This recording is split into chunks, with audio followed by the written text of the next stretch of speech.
Hola, ¿qué tal? Un gusto, hermanos, estar compartiendo por este medio una biografía preciosa sobre el venerable Monseñor Ramón Ibarra y González.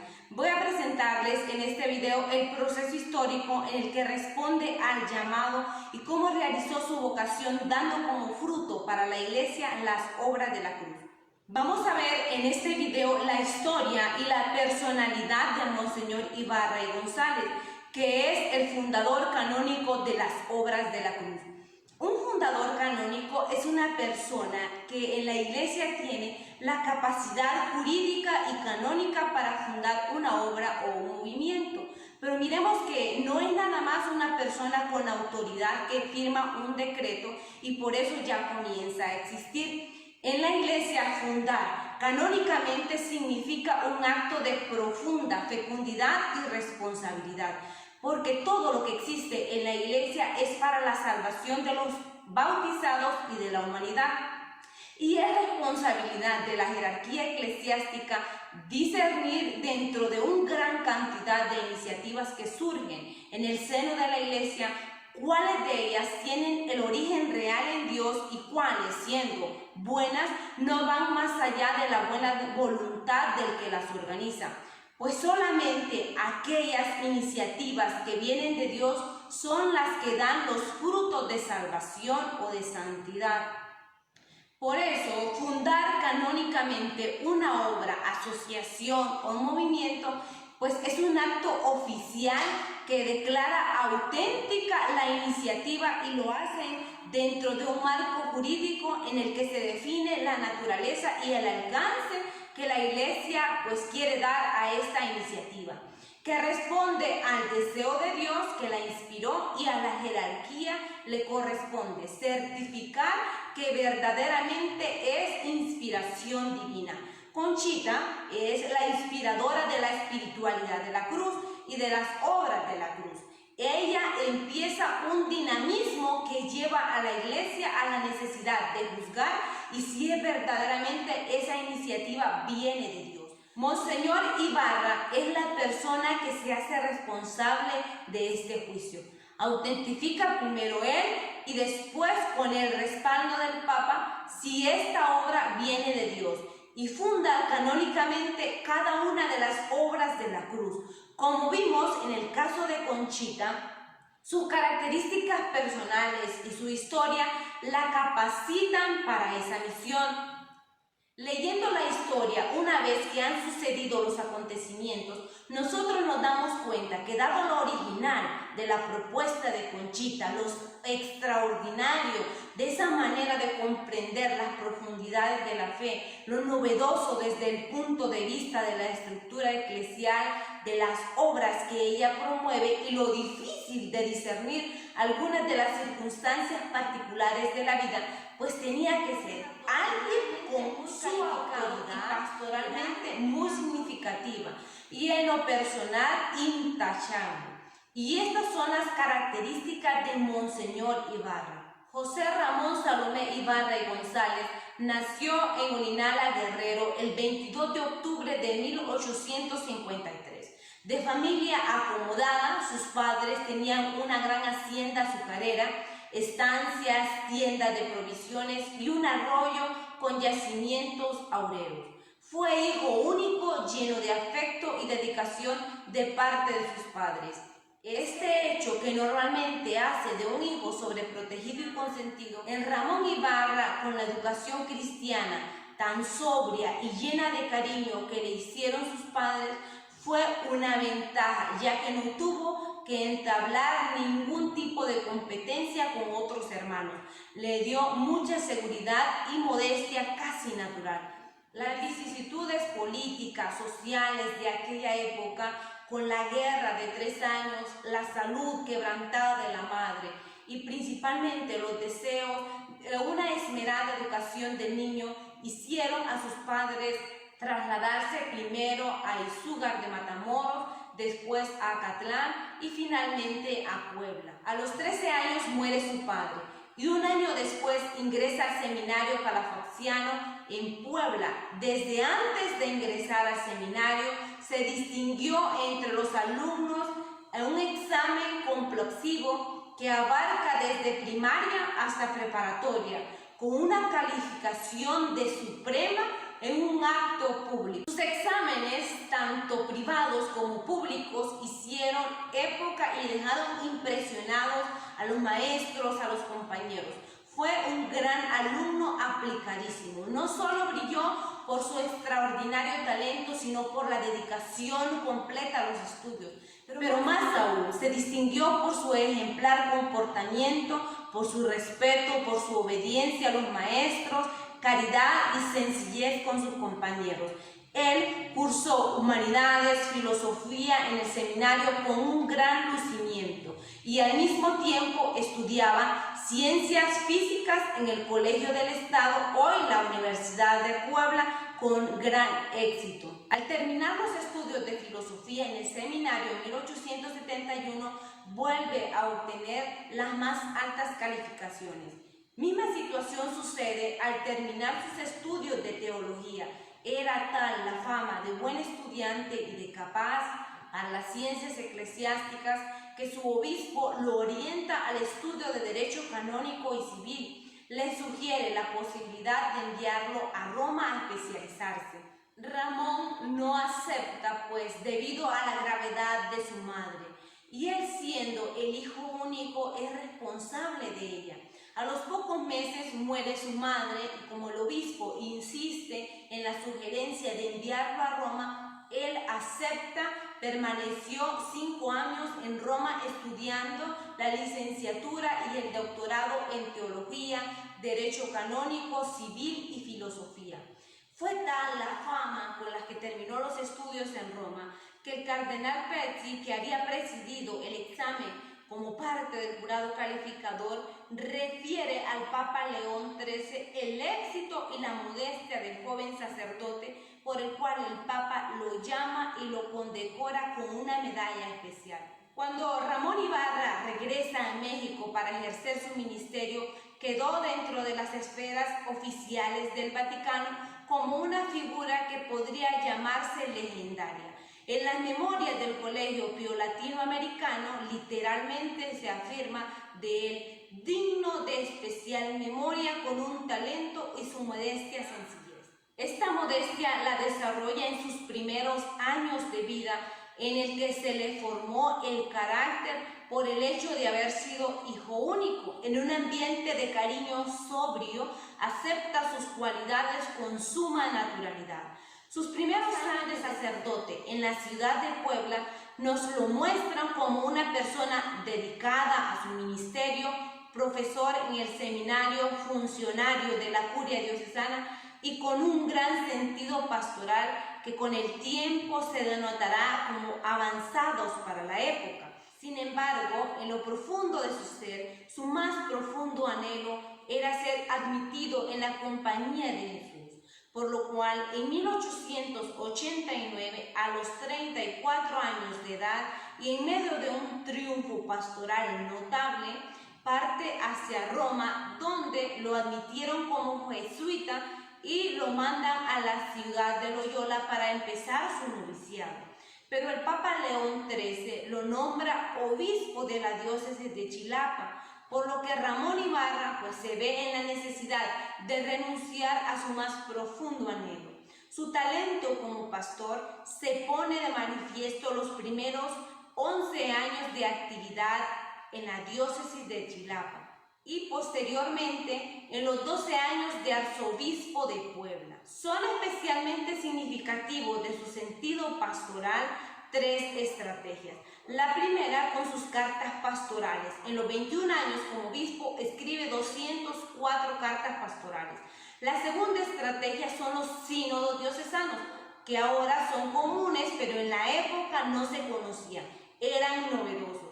Y la tercera estrategia que usó Monseñor Ibarra fue la visita personal y constante a cada una de las parroquias de su diócesis, a pesar de que era diabético y tenía una llaga en el pie que no le cerraba. En esta figura con un peso específico y tan consciente, la que en 1894 entra en contacto con el padre Alberto Mir, director espiritual en ese momento de Conchita, quien le habla sobre la doctrina de la espiritualidad de la cruz y el apostolado de la cruz. La solidez teológica de Monseñor Ibarra le permite comprender con facilidad las implicaciones que para esta diócesis podría tener esta obra, a la que funda el 3 de mayo en 1895, en la festividad de la Santa Cruz, haciéndola obligatoria para todas las parroquias de su diócesis. Como consecuencia de estas fundaciones, conoce a Conchita y asume el papel de obispo protector del naciente movimiento de la espiritualidad de la cruz, que se expresa primero en el apostolado de la cruz y a continuación en el de las religiosas del Sagrado Corazón de Jesús, a las que funda en la Arquidiócesis de México en 1899. Como consecuencia de esta fundación, conoce a Conchita y asume el papel de obispo protector del naciente movimiento de la espiritualidad de la cruz, que se expresa primero en el apostolado de la cruz y a continuación en el de las religiosas de la cruz, que se funda en la Arquidiócesis de México en 1897. El hecho de que sea él y no el arzobispo de México, en cuya diócesis nace el primer convento, el que funde a las religiosas de la cruz, nos indica que en el ambiente eclesiástico de la época se le asocia a él con el de las obras de la cruz. Cuando en 1896 Monseñor Ibarra viaja a México y le informa al Papa de la situación de su diócesis, alcanza de León XIII la aprobación pontificia para el apostolado de la cruz, con la cual esta obra trasciende de las fronteras de México y llega a la Iglesia Universal. En 1898 logra que la Santa Sede equipare al apostolado de la cruz a las asociaciones que el mundo promueven la devoción al Sagrado Corazón de Jesús, que en el ambiente eclesiástico de esa época es lo más alto a lo que se podía llegar. En 1902 es trasladado a Puebla y nombrado primer arzobispo de la nueva arquidiócesis, y es ahí donde en 1903 enfrenta una de las situaciones más difíciles de discernir con equilibrio y maneja con justicia y caridad en relación con las obras de la cruz. En breves rasgos, la situación es la siguiente. El padre Mir, director espiritual de Conchita, inicia un inexacto manejo de las revelaciones de su dirigida y de las obras de la cruz ya existentes en ese momento, pero sobre todo inicia un inexacto manejo de lo relacionado al convento de las religiosas de la cruz situado en el Distrito Federal.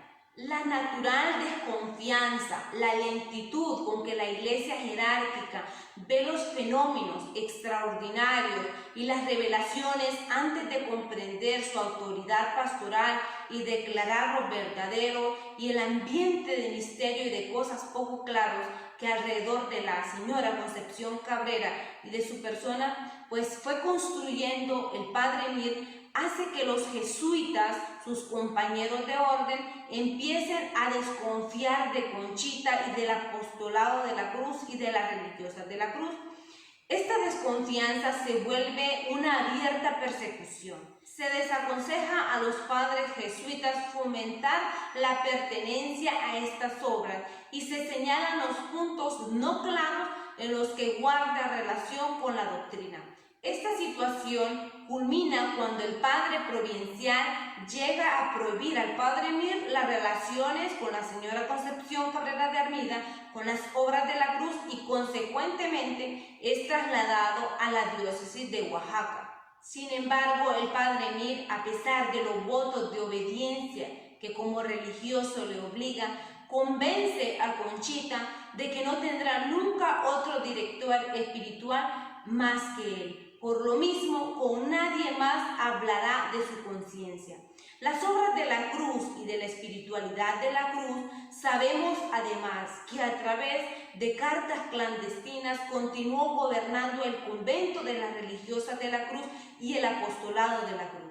Esta situación supuso en Monseñor Ibarra una crisis de desconfianza, de manera que hay un cierto distanciamiento entre Monseñor Ibarra y Conchita, las obras de la cruz y el Padre Mil. Monseñor Ibarra dijo: las obras de la cruz son de Dios, pero el modo de llevarlas no. El 15 de julio de 1903 se encuentra en la Ciudad de México y aprovecha para hablar extensamente con Conchita y el Padre Félix sobre lo que veía torcido en las obras de la cruz y su decisión de retirarse. Pero no fue un alejamiento radical. Hay unas 10 cartas de Monseñor Ibarra dirigidas a Conchita y otras 12 que Conchita a Monseñor Ibarra entre 1904 y 1909. También en 1905 predica en el Santuario de Guadalupe sobre el apostolado de la cruz. En un viaje a Roma el año de 1906, se encuentra en Barcelona con el Padre Félix y comprueba la rectitud y obediencia heroica del Padre Félix. En 1907 se relaciona con Monseñor Leopoldo Ruiz para juntar esfuerzos para la fundación de los religiosos de la cruz, hoy misioneros del Espíritu Santo. También está presente con la comunidad de las religiosas de la cruz cuando comienza la adoración eucarística perpetua con el Santísimo expuesto. Cuando en abril de 1908 reinicia sus conversaciones con Conchita, ella le escribe lo siguiente: dado los pasados acontecimientos en torno al Padre Mir, la oposición de los jesuitas, no todos, el apostolado de la cruz y por el carácter extraordinario de su espiritualidad, pensaba pedir al arzobispo de México que nombrara quien examinara mis papeles de conciencia, las cosas dogmáticas, yo no conocía esas palabras, etc., para que se aclarara de una vez por todas las dudas que pudiera haber en torno a las obras. Providencialmente, este certificado que busca Monseñor Ibarra es lo que nos da a nosotros el escrito de Conchita titulado Vida, pues son los documentos que piden los teólogos consultados para empezar un análisis sobre lo ortodoxo de la doctrina y sobre el equilibrio o desequilibrio psicológico de Conchita. El dictamen de los 4 examinadores no solo fue favorable, sino ampliamente recomendado. A partir de 1909, el acercamiento de Monseñor Ibarra y Conchita pues dejó de ser disimulado, volvió a ser el de antes. Empieza así un periodo de fértil actividad por parte de él, inaugurando un convento de las religiosas de la cruz en Puebla, consagrándose como misionero del Espíritu Santo para cuando esta congregación prometida de Dios a Conchita naciera, haciendo consecuentemente los 3 votos religiosos que nunca hizo como jesuita, fundando en ese año en Puebla la Alianza de Amor, la tercera obra de la cruz, alcanzando de Pío X la aprobación por indulgencia especial en privado de sus votos religiosos como el primer misionero del Espíritu Santo, sin dejar de ser arzobispo. El 15 de agosto de 1909 y la aprobación canónica de la Alianza de Amor. Posteriormente, Monseñor Ibarra pide al Papa ordene la fundación de los religiosos de la cruz, misioneros del Espíritu Santo, fundación que está condicionada a que los padres maristas permitan al Padre Félix regresar a Europa a fundarlo. Siendo consciente de las suspicacias que todavía suscitan la espiritualidad de la cruz y la señora Concepción Cabrera, proyecta llevarla a Roma para que sea analizada por un grupo de examinadores. Para este fin organiza una peregrinación a Tierra Santa y a Roma en 1913. En esta época le aparece una segunda llaga, consecuencia de la diabetes que le hace más dificultoso el andar. Cuando la peregrinación llega a Roma, empieza una intensa campaña de contactos diplomáticos a fin de que sean sometidos a estudio los escritos de Conchita. Habla en repetidas ocasiones con Pío X y por fin, el 16 de diciembre, logra que él autorice la fundación de los misioneros del Espíritu Santo. Parte de allí a Francia a pedir al superior general de los padres maristas que permita al padre Félix regresar a México. Lleva consigo una carta de Pío X en donde expresa que en ello le haría un gran favor al Papa. Sin embargo, el superior general de los maristas, no convencido de la espiritualidad de la señora Cabrera y de la capacidad del padre Félix, vuelve a negar una vez más el permiso. Monseñor Ibarra contacta a los embajadores de Inglaterra en México, quienes alcanzan el permiso por 3 años, a cambio del sueldo de 2 profesores para el colegio que los padres maristas atendían en México. Por fin, el 25 de diciembre de 1914, preside en secreto la fundación de los misioneros del Espíritu Santo, antes de amanecer, con solo 2 novicios. Ese día, afuera de la villa en donde tuvo lugar la fundación, la soldadesa quemaba santos y confesionarios para calentarse. Monseñor Ibarra fue director espiritual de Conchita de octubre de 1912 a febrero de 1917. Una etapa espiritual fecunda de Conchita. Ella fue identificándose y apoyándose de tal modo con Monseñor Ibarra que Dios se lo entrega como el hijo del consuelo, ya que él fue un verdadero consuelo para Conchita en la etapa de los ataques y, como hemos visto, logró la aprobación de cada una de las obras de la cruz.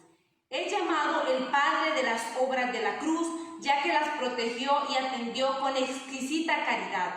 Conchita decía que en sus manos nació la alianza de amor, la Liga Apostólica, hoy Fraternidad de Cristo Sacerdote, la comunión dominical, los misioneros del Espíritu Santo, impuso el hábito a las primeras religiosas de la cruz, inauguró el apostolado de la cruz en Chilapa y todo lo que deben a la iglesia las obras de la cruz. Su salud sigue decayendo. La situación del país no permite una pastoral, ya no digamos organizada, ni siquiera libre. El 25 de diciembre de 1916, las llagas de la pierna degeneran en gangrena. Se pone cada vez más grave y el 18 de noviembre de 1916 llegó de incógnito a la casa de Conchita porque lo estaban buscando las autoridades antirreligiosos y estaba muy enfermo y con fiebre. Conchita se encargó de cuidarlo y de curar sus llagas. Dios le encargó a Conchita que no solo se encargara de su cuerpo, sino también de su alma. Murió el 1 de febrero de 1917. La espiritualidad de la cruz fue un fuerte motor espiritual para Monseñor Ibarra, ya que al vivirla lo llevó a alcanzar gracias y virtudes muy grandes que lo llevaron a la santidad. De la misma manera que vimos a Conchita, esta rápida biografía permite afirmar que son las cualidades y los acontecimientos de la vida que los prepararon para cumplir con su vocación y misión de ser padre y fundador canónico de la espiritualidad de la cruz. Es evidente que sin su prestigio, virtud y celo apostólico, estas obras no habrían fundado ni podido superar los diversos obstáculos y pruebas a que fueron sometidas y no hubieran podido sobrevivir. Si quieres conocer más sobre el venerable Monseñor Ramón Ibarra, se te recomienda leer el libro Tesoro Escondido del padre Bernardo Olivera. Bendiciones.